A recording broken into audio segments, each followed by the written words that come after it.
Jadi kalau ada yang mengatakan ini kegaduhan menjadikan orang ribut, bermusuhan dan sebagainya, itu salah besar sekali. Lihatlah fakta di lapangan. Apakah ada orang yang kemudian ribut menjadi bermusuhan dengan temannya gara-gara pembahasan nasab ini? Ini kan hanya dalam masalah. Jadi kalau ada yang mengatakan pembahasan nasab ini sebaiknya segera dihentikan, ini hanya membuat keresahan di masyarakat, itu salah besar. Itu fitnah. Fitnah yang sangat besar. Yang membuat yang jadi resah itu hanya mereka. Mereka tidak terima karena jelas mereka selama ini telah memanfaatkan pandangan masyarakat yang mengakui mereka sebagai dzurriyyah Nabi, mereka manfaatkan sebagai cara untuk mencari mengeruk uang. Mereka sudah kadung mendapatkan banyak keuntungan ketika mereka diakui sebagai dzurriyyah Nabi. Makanya mereka menjadi. Ada orang yang mengatakan seperti yang Buya Yahya pernah mengatakan bahwa pembahasan nasab ini membuat umat ini justru semakin tidak cinta, benci pada dzurriyyah Nabi, itu salah besar.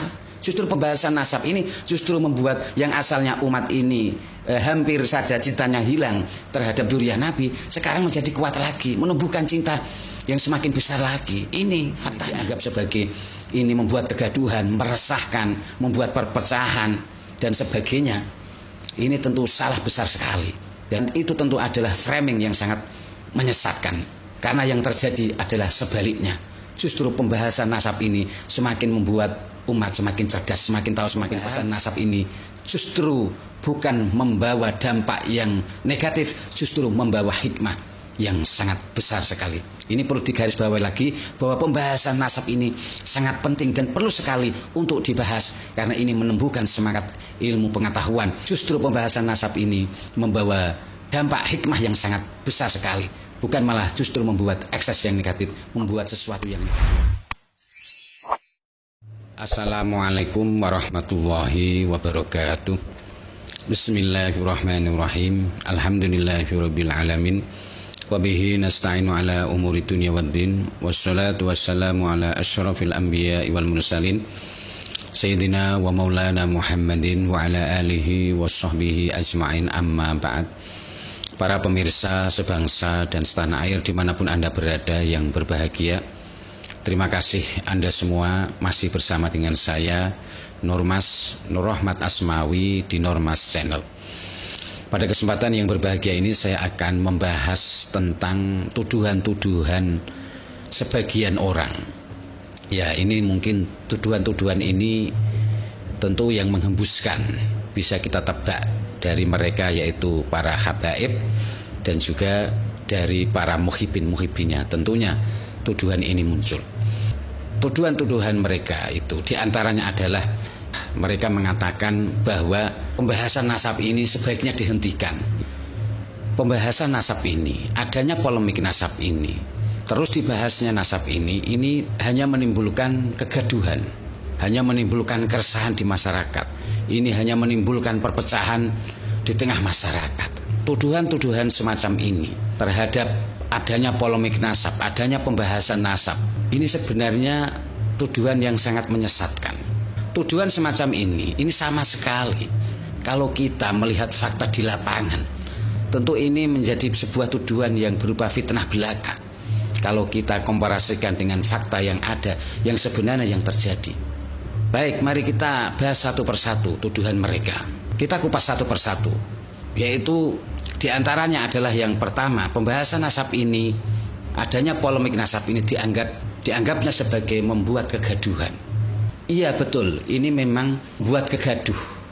Orang yang asalnya tidak membahas nasab, asalnya orang ini tenang-tenang saja, tiba-tiba kita ini disibukkan banyak orang di channel YouTube dan sebagainya, ini ribut membahas dengan nasab. Nah, keributan ini, orang yang ada sibuk membahas tentang nasab ini kan terus menimbulkan gaduh, membuat suasana menjadi gaduh.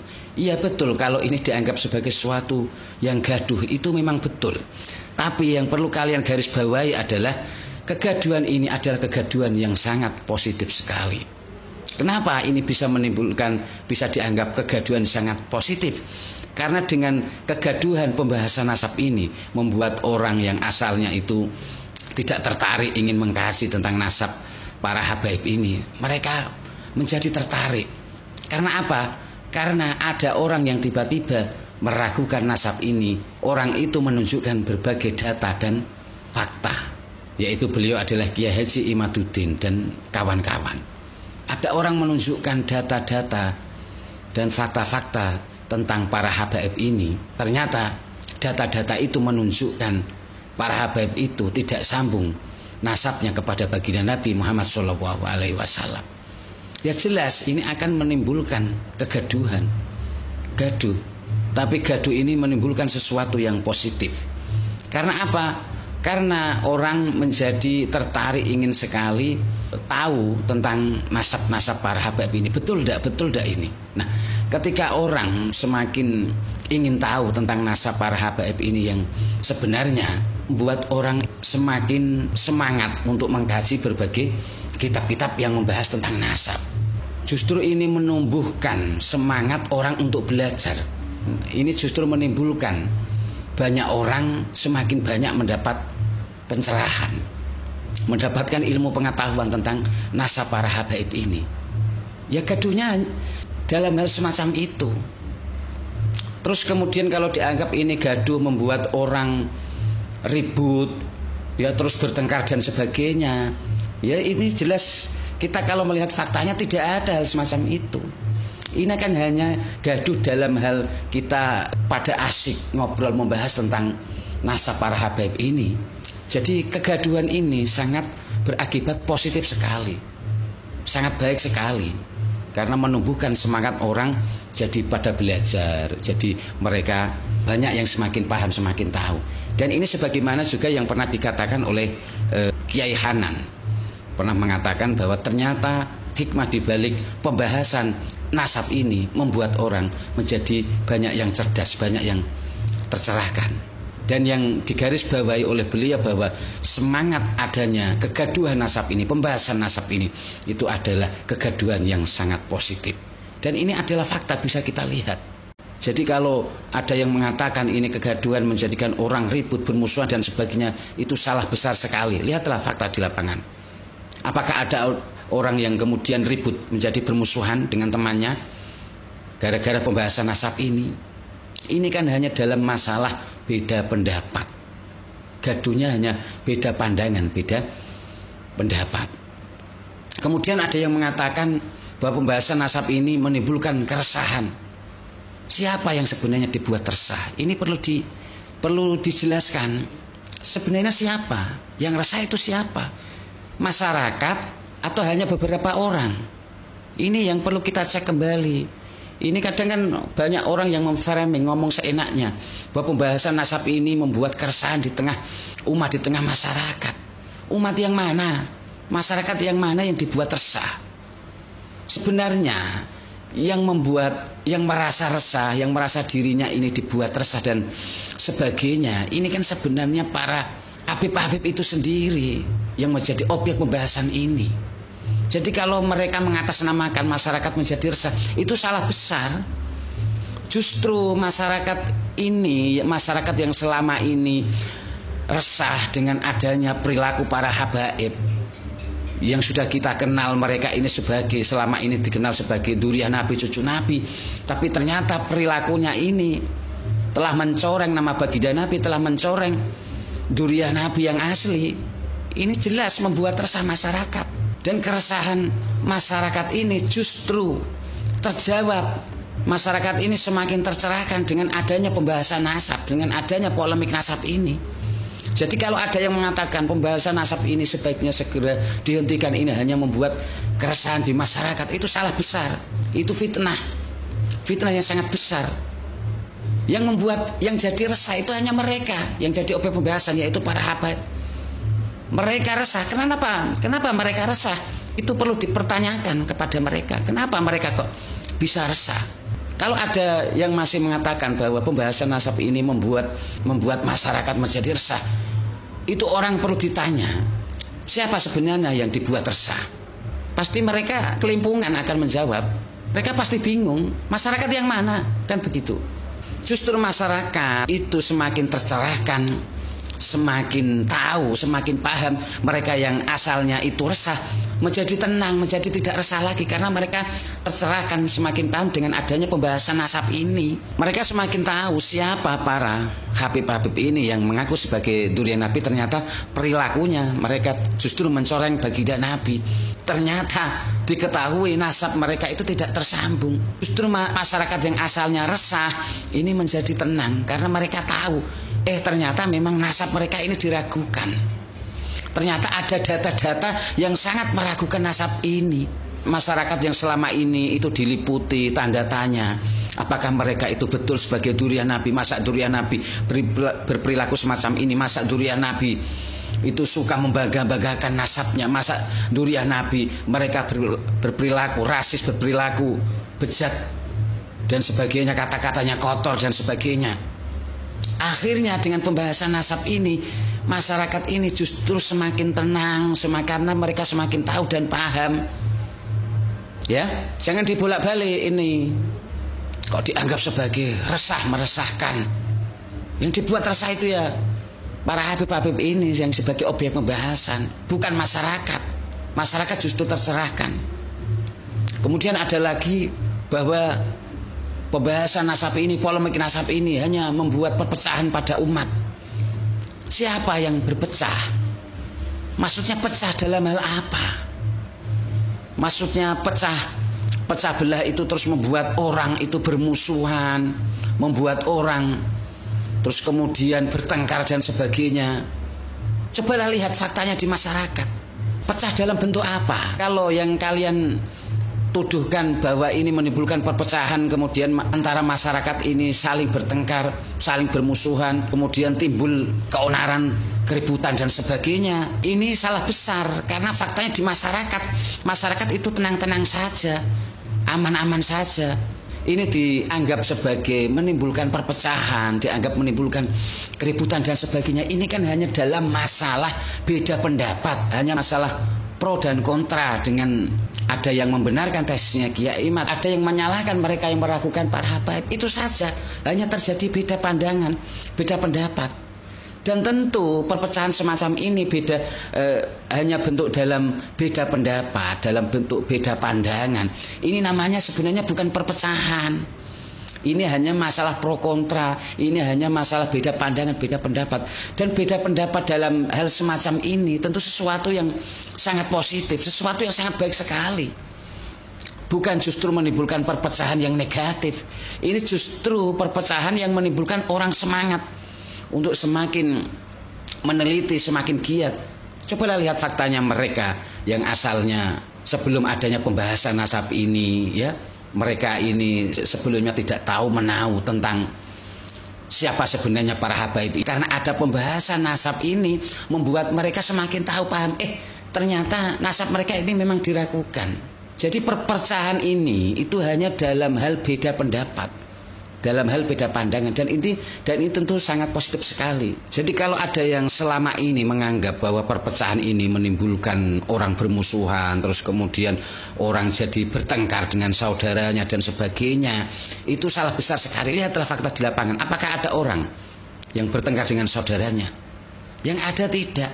Karena apa? Karena mereka yang membahas nasab ini, mereka yang membahas nasab ini seperti Kiai Imad dan kawan-kawan dan semua para pendukungnya. Karena apa? Karena tujuan mereka itu untuk mencerahkan umat. Tujuan mereka untuk meluruskan pandangan-pandangan umat tentang para habaib ini, agar mereka ini paham dan tahu. Adapun kemudian pembahasan nasab ini tujuan mereka ingin meluruskan umat ini dianggap sebagai sesuatu yang menimbulkan perpecahan dan sebagainya, dianggap sesuatu yang membuat resah. Itu kan hanya dari tujuan mereka, prasangka mereka, dari prasangka buruk mereka saja. Tapi sebenarnya apa yang dilakukan Kiai Imad dan kawan-kawan dan para pendukungnya ini untuk mencerahkan, untuk meluruskan umat terhadap pandangan para habaib ini yang diyakini selama ini sebagai cucu Nabi, agar mereka paham dan melek tahu bahwa siapa sebenarnya mereka. Karena ada data-data yang sangat meragukan nasab mereka sambung ke Rasulullah, dan ini tentu sangat mencerahkan, sangat mencerdaskan umat. kalau umat ini semakin paham, semakin tahu. Jadi kalau ini dianggap sebagai telah membuat perpecahan, itu adalah fitnah yang sangat besar. Fitnah yang sangat keji, ini tuduhan yang salah besar. Karena apa? Karena tidak berdasarkan realita, fakta. Lihatlah di masyarakat. Faktanya, yang asalnya mereka para muhibin, yang sebelumnya muhibin fanatik buta, karena adanya pembahasan nasab ini digembar-gemburkan terus menerus, mereka menjadi orang yang tidak fanatik buta terhadap para habaib. Mereka menjadi orang yang berpikir bijak dengan adanya pembahasan nasab ini. Inilah salah satu hikmah yang sangat besar. Sebenarnya ya, kalau ada yang menggembar-gemburkan pembahasan nasab ini sebaiknya dihentikan dan sebagainya. Itu sebenarnya saya tidak yakin mereka ini mewakili masyarakat. Mereka ini saya yakini adalah para oknum-oknum habib atau orang para muhibin-muhibinnya yang memang sudah kadung fanatik buta, atau mereka para habib-habib itu sendiri yang karena mereka menjadi objek pembahasan dalam hal masalah ini, tentu mereka sangat tidak terima. Kenapa mereka tidak terima? Karena jelas mereka selama ini telah memanfaatkan pandangan masyarakat yang mengakui mereka sebagai dzurriyyah Nabi, mereka manfaatkan sebagai cara untuk mencari mengeruk uang. Mereka sudah kadung mendapatkan banyak keuntungan ketika mereka diakui sebagai dzurriyyah Nabi. Makanya mereka menjadi resah. Kemudian ada lagi yang menganggap bahwa kalau pembahasan nasab ini hanya akan membuat orang menjadi tidak cinta kepada dzurriyyah Nabi. Yang ada malah justru mereka membenci. Perkataan ini, tuduhan semacam ini salah besar sekali. Justru dengan adanya pembahasan nasab ini, dengan diragukan nasab ini, pembahasan nasab ini justru akan membuat orang yang asalnya mereka itu sudah meragukan para habaib ini sebagai dzurriyyah Nabi karena dari perilakunya yang telah mencoreng nama baginda Nabi, seperti kata-katanya yang rasis, kata-katanya yang kotor, perilaku mereka yang bejat. Justru adanya pembahasan nasab ini, diragukan nasab habaib ini, justru akan menumbuhkan rasa cinta yang semakin mantap dan kuat. Karena apa? Yang sebelumnya masyarakat itu asalnya ragu untuk mencintai apakah ini dzurriyyah Nabi. Jadi mereka ini kalau betul-betul misalkan itu betul-betul dzurriyyah Nabi, mereka ini asalnya menjadi malas untuk mencintai mereka karena perilakunya. Justru dengan adanya pembahasan nasab ini, karena ternyata yang berperilaku semacam itu memang ternyata nasabnya diragukan sambung ke Rasulullah, justru ini akan semakin membuat masyarakat, membuat umat semakin kuat cintanya bagi jalan Nabi, bahwa ternyata orang-orang yang suka melakukan mencoreng nama baginda Nabi, yang justru mereka yang melanggar, yang akhlaknya tidak mencerminkan akhlak Rasulullah, yang tidak mencerminkan ajaran baginda Nabi, ternyata memang mereka ini nasabnya diragukan. Memang mereka ini bukan dzurriyyah Nabi, sangat diragukan. Jadi wajar kalau mereka berperilaku semacam itu. Nah, kalau masyarakat sudah tahu semacam ini, maka masyarakat akan yakin bahwa memang dzurriyyah Nabi yang asli tidak mungkin melakukan hal semacam itu. Masyarakat yang selama ini, yang sebelumnya mereka itu cintanya itu hampir kendor, hampir hilang kepada orang-orang yang dianggap sebagai dzurriyyah Nabi itu, sekarang justru malah semakin kuat lagi. Karena apa? Karena orang-orang yang mencoreng itu ternyata nasabnya diragukan. Dan ternyata nasabnya yang tidak diragukan, yang memang dzurriyyah Nabi yang asli, memang kenyataannya memang perilakunya mereka itu berakhlakul karimah. Memang mereka ini baik sekali, akhlaknya mulia. Mereka rata-rata merendahkan diri, dan inilah justru yang semakin menumbuhkan umat cinta kepada dzurriyyah Nabi, cucu Nabi yang asli. Jadi kalau ada orang yang mengatakan seperti yang Buya Yahya pernah mengatakan bahwa pembahasan nasab ini membuat umat ini justru semakin tidak cinta, benci pada dzurriyyah Nabi, itu salah besar. Justru pembahasan nasab ini justru membuat yang asalnya umat ini hampir saja cintanya hilang terhadap dzurriyyah Nabi, sekarang menjadi kuat lagi, menumbuhkan cinta yang semakin besar lagi. Ini faktanya. Jadi kesimpulan dari pembahasan ini adalah, kalau ada orang yang masih menganggap pembahasan nasab ini dianggap sebagai ini membuat kegaduhan, meresahkan, membuat perpecahan dan sebagainya, ini tentu salah besar sekali. Dan itu tentu adalah framing yang sangat menyesatkan. Karena yang terjadi adalah sebaliknya. Justru pembahasan nasab ini semakin membuat umat semakin cerdas, semakin tahu, semakin paham. Jadi dari pembahasan saya kali ini, saya harap tentu ini bisa menimbulkan manfaat yang sangat besar sekali di tengah masyarakat ya. Pembahasan nasab ini justru bukan membawa dampak yang negatif, justru membawa hikmah yang sangat besar sekali. Ini perlu digarisbawahi lagi bahwa pembahasan nasab ini sangat penting dan perlu sekali untuk dibahas karena ini menumbuhkan semangat ilmu pengetahuan. Justru pembahasan nasab ini membawa dampak hikmah yang sangat besar sekali, bukan malah justru membuat ekses yang negatif, membuat sesuatu yang negatif. Jadi cukup sekian dari apa yang saya sampaikan. Mohon maaf atas segala kesalahan dan kekurangan. Wabillahi taufiq wal hidayah wal afu minkum. Wassalamualaikum warahmatullahi wabarakatuh.